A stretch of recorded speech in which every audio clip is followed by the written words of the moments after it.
All right, welcome to We Are Soccer. It's time for another round of Bundesliga Chat Time with our German Bundesliga expert, Nate. Nate, how are you doing, buddy? Doing good today?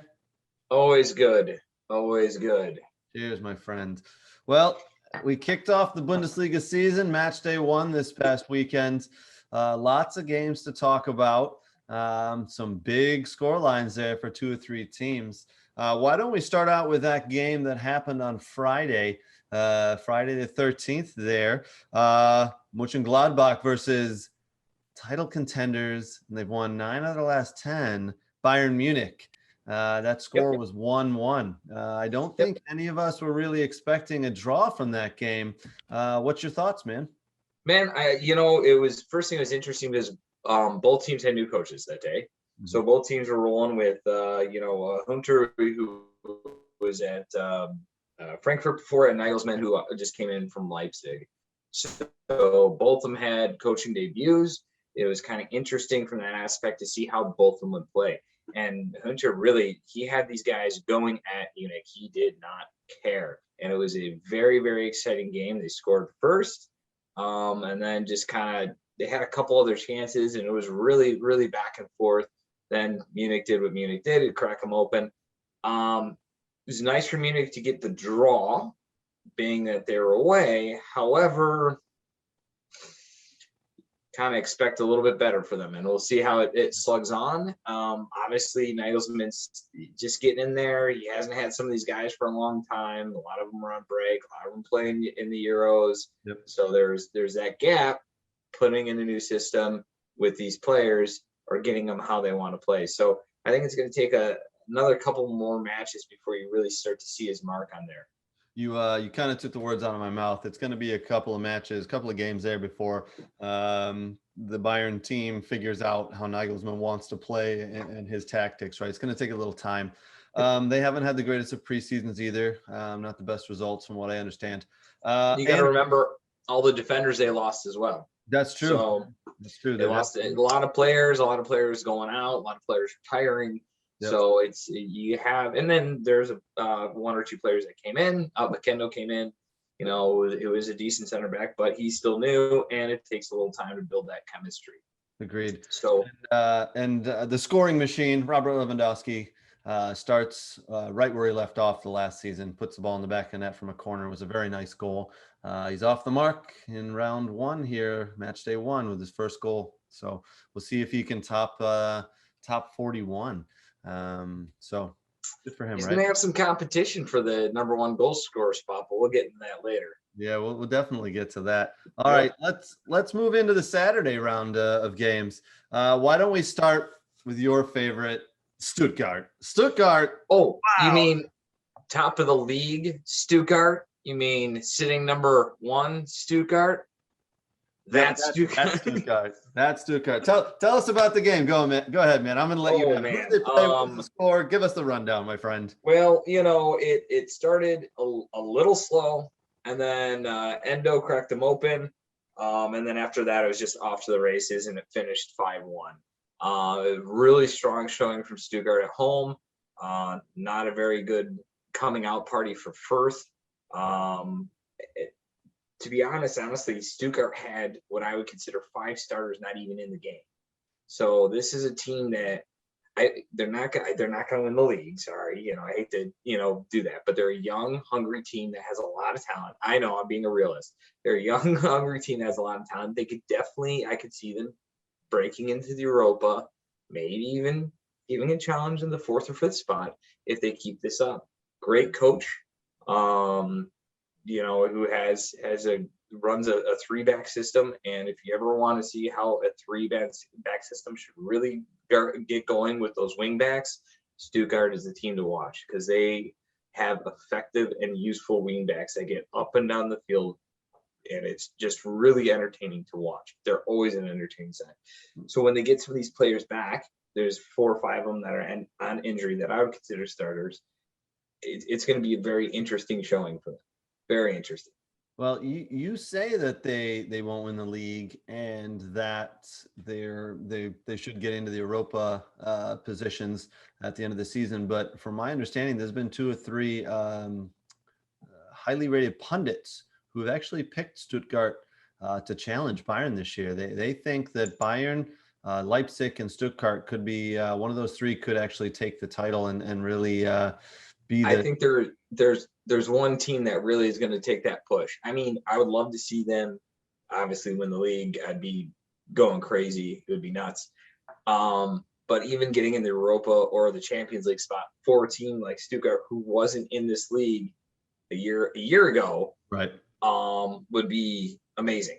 Yeah. So that'd be off. They haven't been in European football for a very long time, so that would be a massive accomplishment for them. Who knows? We'll see how the season goes. I'm just trying to be a realist with this team.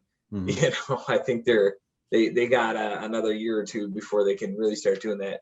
But the thing is, it's a young side. They have last year they had one of the, I don't know about this year, I haven't looked at the stat, but last year they had the youngest side in Germany. And these guys are just going to grow and get better as they go on. And again, 4 or 5 guys that I would consider instant starters. One of them who is the best player that they had last year, who was injured, who's doing the suspension because of the whole basically was held hostage by his agent, you know, for his age. So Right. he still can't play until like September. Juan Makatuga, who's that's not his real name. For his real name escapes me, but that was his name last year. Yep. He's still out. So once they get him back in, that's a totally different team. Well, I mean, for a team to win 5-1 and still not have 4 or 5 of their starters on Matchday 1, that's huge. So, you're right. They're head of the table right now, the biggest scoreline, and well done to your Stuttgart, and we'll be following along. Some of the other games that happened on Saturday, we had Biofeld versus Freiburg, 0-0. Both teams get a point there. Then we had Union Berlin and Leverkusen tied 1-1, so both teams get a point there. I mean, draws are going to happen, especially around match day 1 here. Match day 2, there's probably going to be a few more draws. Teams just trying to get off the mark. Everybody's still trying to find their footing. Yeah. And as we talked about, there's been a coaching merry-go-round in the Bundesliga the last couple of months.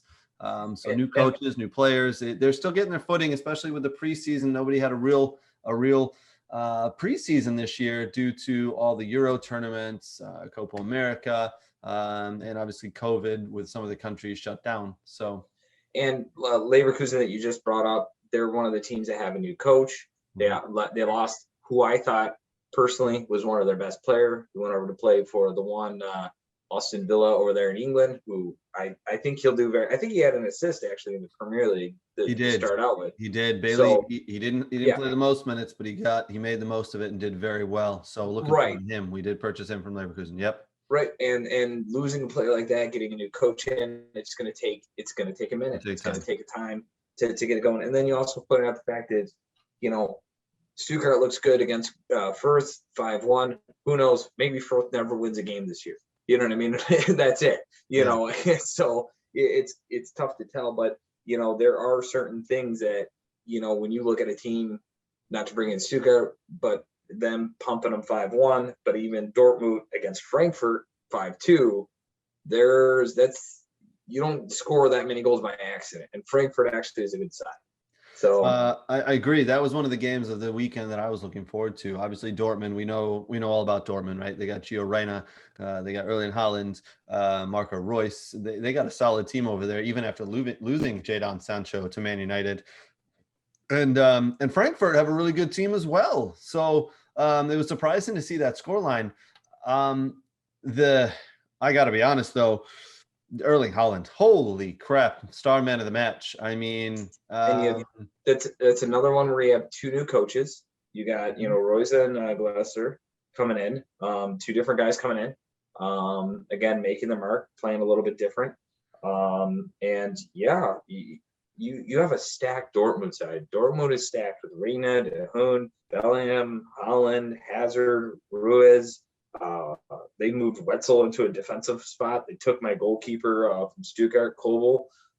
So, you know, dude, they got a team right there, man. That is a hell of a team that Dortmund have this year, even after losing Jadon Sancho. And I mean, they looked phenomenal. Every time they went forward, it's like, it could be another goal here. I mean, I don't know. I don't know what to say, but they've got to be one of the teams to challenge Bayern at the top as well this year.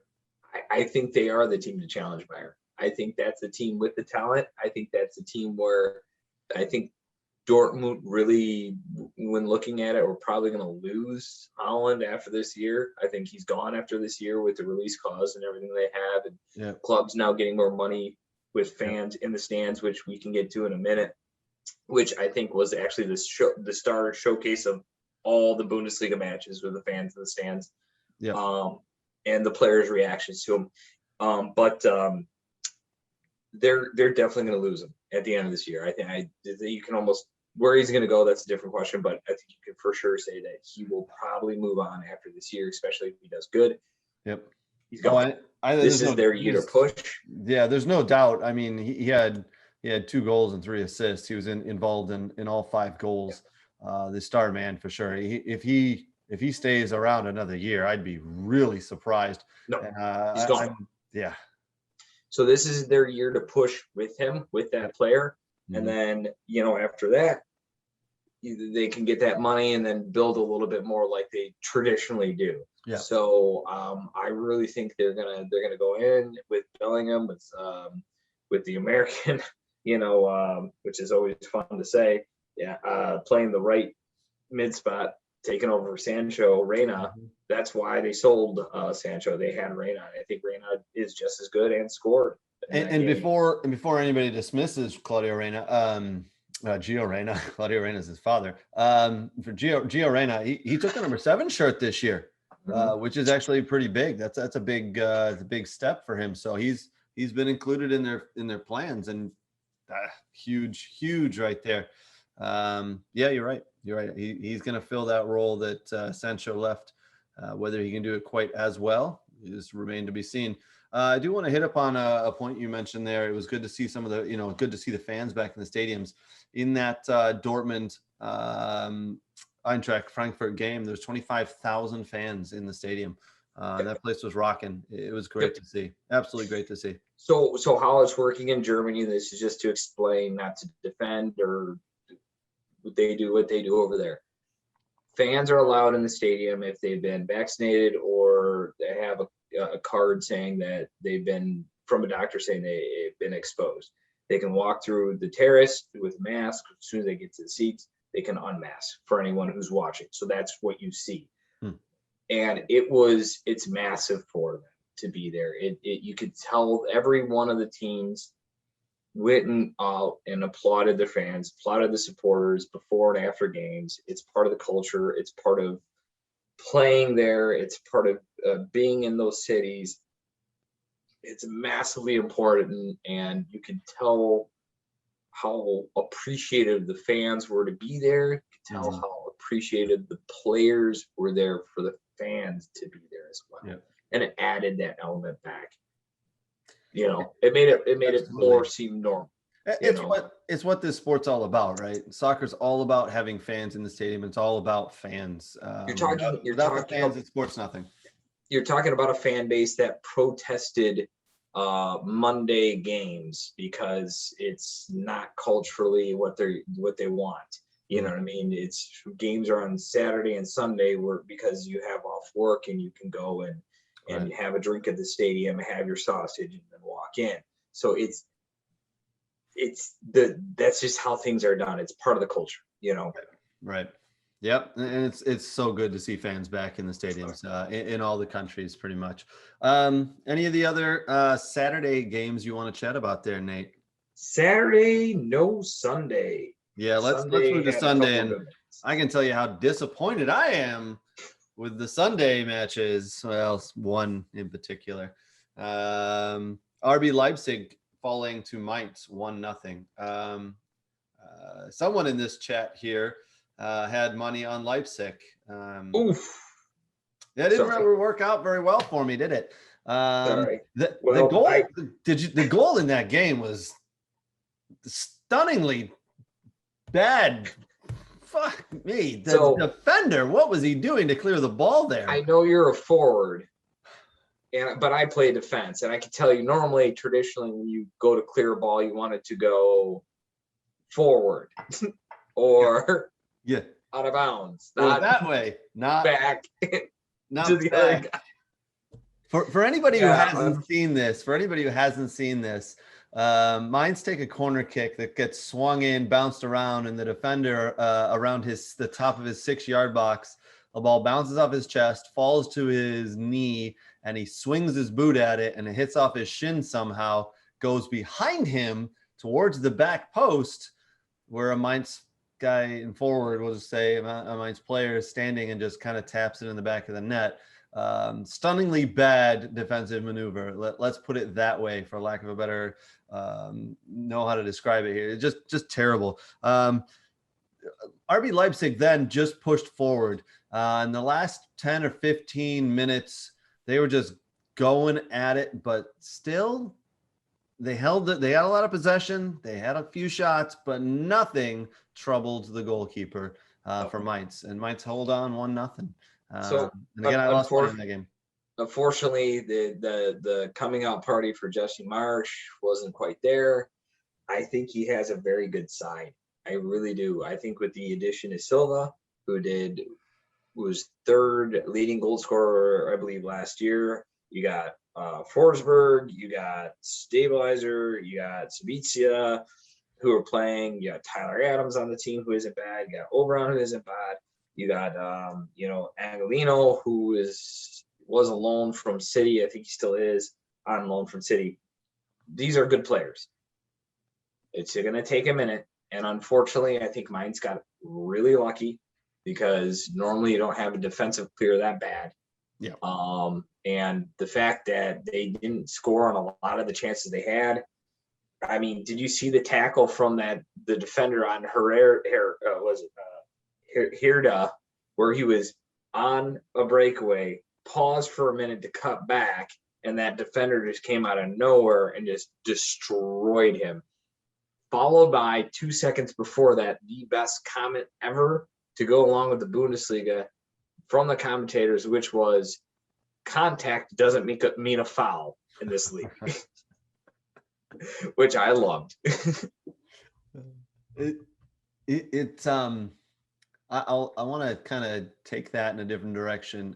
Contact, you're right, doesn't mean it's a foul. I watched a lot of the games this weekend across the EPL and the Bundesliga. It seems like the referees are letting things play a little bit.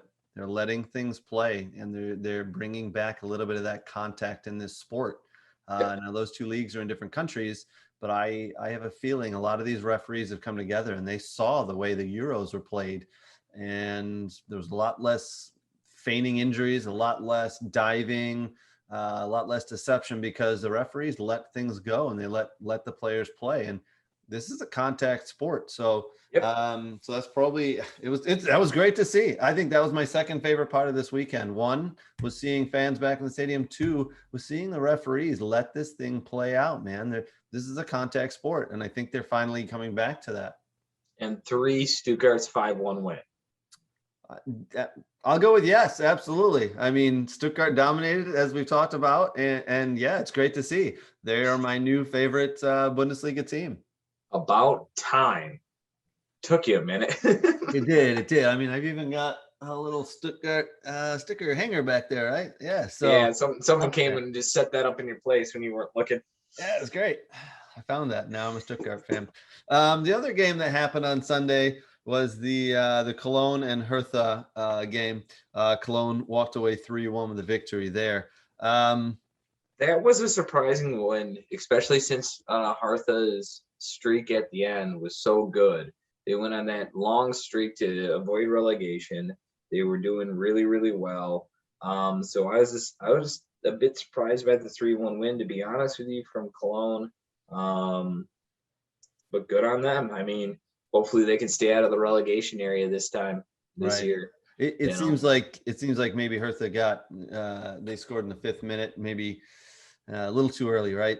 Changed their tactics after that. I'm not really sure, but they scored in the 5th minute, and after that, Cologne just kind of dominated. Cologne had 60% of the possession and 14 shots. So never want to score too early.